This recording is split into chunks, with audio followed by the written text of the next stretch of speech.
Loin de ses bases, Valérie Bozzi, tête de la liste soutenue par les Républicains pour ses territoriales, sillonnait aujourd'hui la Casinca et la Costa Verde au sud de Bastia, promettant aux élus locaux de renégocier les moyens de la collectivité unique et de contractualiser certains enjeux avec eux, tout en tirant à boulet rouge contre les nationalistes au pouvoir depuis 2 ans. 2 ans après, tout ce qui avait été espéré, rien n'a vu le jour. Au contraire, ils sont restés dans l'idéologie, se sont obstinés sur des mesures, la co-officialité de la langue corse, le statut de résident qu'ils savaient impossible à mettre en œuvre. En cas de victoire, c'est clair, le PADUC sera revu. Pour le numéro 2 de la liste, il en va du développement de l'île. Qu'est-ce qui marche? Le tourisme, l'activité du tourisme, l'activité de la restauration. C'est 30% du PIB. Sur les 8,5 milliards d'euros, vous avez 30% qui sont liés à cette activité.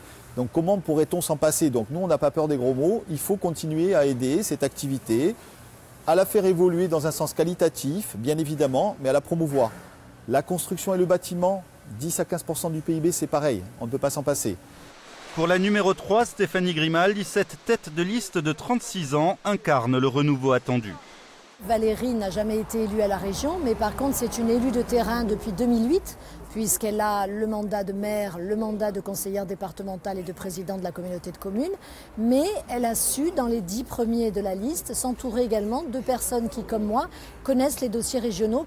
Valérie Bozzi se veut confiante et espère faire la différence avec l'autre liste de la droite menée par Jean-Martin Mondologne.